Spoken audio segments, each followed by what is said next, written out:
kunin ko dito tayo. O dito sa sa pagitan ng dalawang 040 na yan. Yan ang pinakang gagawin nating kasadsaran para diyan ipaduyan ang isda.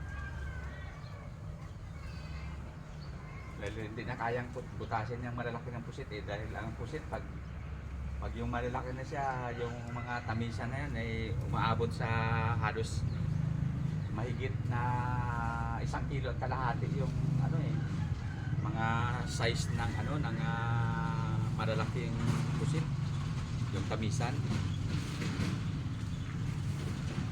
Kaya pagka dyan sa 040 hindi niya kayang butasin yan.